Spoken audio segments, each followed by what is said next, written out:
Over the past couple months, there's been a purported documentary that's coming out. It's called Royalty at the Park. I thought I would talk about it. It's the chance meeting that Michael Jackson met up with Prince at his Paisley Park um, studio and facility. Ironically, where Prince was found deceased, but this was in '88, and it was a meeting. They had met up many times, and cats that are behind it are all over Facebook, and they're on YouTube forums, and uh, fans on both sides of the camps, from Michael's camp, Prince's camp. It's a very important piece. Some people who are fans of both or fans of one or the other, and they have an issue with them being linked. Well, not just because they were both born the same year and they were arguably two of the biggest black artists of the '80s, but you can always, I would tell it like this. Michael Jackson was a huge influence on Prince. Obviously, if you were a kid coming up after Michael Jackson, you couldn't escape him because his dominance, but his impact in being young and a talented artist in his own right, singer songwriter, and a great showman and producer and arranger. But Prince, multi instrumentalist, producer, arranger, composer, self stylist, etc., different projects.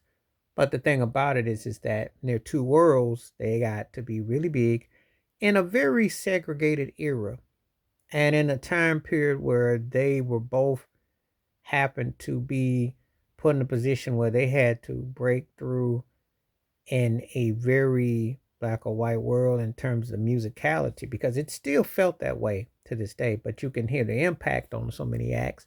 But what they were trying to break down barriers, uh, Prince did it with film in a bigger way with Purple Rain, which he won an Oscar and awards for. Michael Jackson, uh, obviously with Thriller in a short film, but breaking the barriers as far as getting his video played, which was huge for Prince's thing, because they do correlate and connect, contrary to what people think. Well, it's a yin and yang thing. It really is when you go back and you think about it. Because I remember very well how Off the Wall was considered too black, and he said, "I'm gonna show him what Thriller." And did he ever? But he paid an ultimate price. It was a big thing, and of course Prince, when he was pitching Purple Rain, they pretty much told him, "Well, we'll get John Travolta, but you can do the songs." They didn't believe he could do what he did with it, even with his own money. So, but anyway, these meeting up in '88 at an interesting time in their careers, but just kind of like no fanfare because they'd already had previous meetings. And of course, there was the story about Michael wanting Prince to be part of the Bad single and project, and Prince turned it down, offering him Wouldn't You Love to Love Me as a song. Michael turned it down, but they had obviously been hanging out since '79, Roller Skin Rain. Prince used to like Latoya, and they had always kind of, and of course, the association with Jimmy Jam, Terry Lewis, with Janet Jackson on Control, and their worlds had, more contrary to what people think, they had interaction before. As a matter of fact, the story about before Purple Rain, the movie came out, Michael had a personal screening of it before it was even released on the Sandlot. I want to say was at Sunset. It was in L.A. It was out there in Hollywood, out in Cali, and he got to see it and all that. So they had definitely been in tune. Um, as a matter of fact, Prince was inspired. The song "The Ladder" was inspired after going to see the Jackson's Victory Tour in '84. It's ironically. So they've always sent, there was messages back and forth in some form of fashion, styling wise. Some parts of Michael Jackson's Dirty Diana was inspired by Prince, so they were inspired. You can tell elements and things, rock, pop, R&B, gospel based. There's a lot there. So don't let, because to understand that they both were entertainers, they were both singers, songwriters, and musicians, artistry. Vocals are an instrument. Both had to create songs that people wanted to hear and do. It wasn't just some pulling some strings. You don't have careers like that. I tell it all the time. So, but anyway, um, this is really cool. It's kind of like based on the one night in Miami with Malcolm X, Muhammad Ali, Sam Cooke, and that story back in the '60s, which was, I want to say Regina King was behind that production. I want to say there was one more other person involved with that. But anyway, that was what inspired in part this with all that going on. So I think that you get a chance to check this out. Do two of the most important artists ever. Um, they became like the Beatles and the Rolling Stones and black pop because of the debate. And some people still have that debate, you know.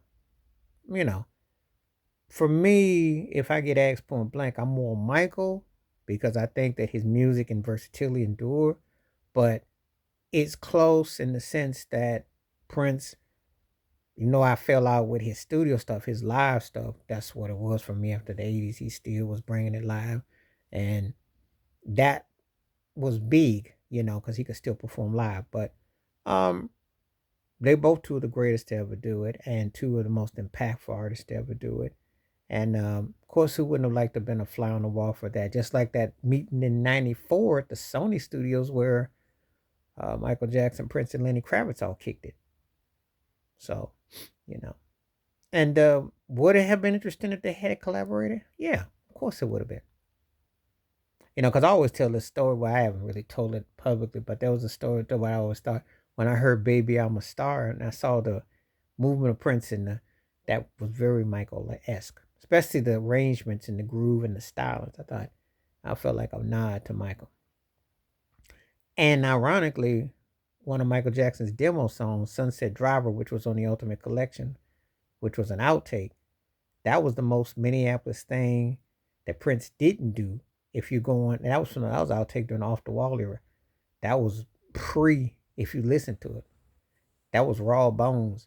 And Michael Jackson never put something like that out per se. Because if he had of, there was different stylings. But again, that's why I give him as an edge as an artistry because he could do that vocally harmonically, and he'd been doing that. He really had that distinctiveness of doing it. But this ain't no battle here. It's respect.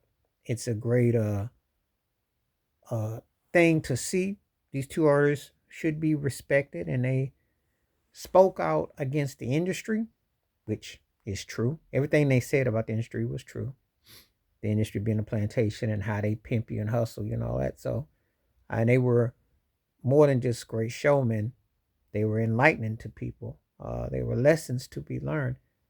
And I'd like to think that some of the artists that come out today would take lessons and take heed and stop lying about just the fanfare and all the spotlight because there's a lot of work that goes into maintaining a successful career. And these two guys went at a high level, very important. So anyway, I think it's the kick fund and the support for it. So if you get a chance, royalty at the park one night, Michael Jackson and Prince meeting up at Paisley Park.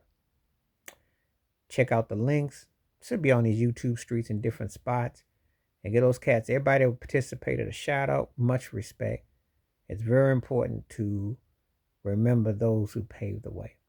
Please like, subscribe, welcome thoughts, comments, and I do respond. Thank you. Wash your hands, keep your mind clear, watch out for another. Share it if you like. Hit that membership. Stay safe, stay blessed, stay true, stay real, stay cool, stay calm, stay fresh, stay on. I'm on. Peace.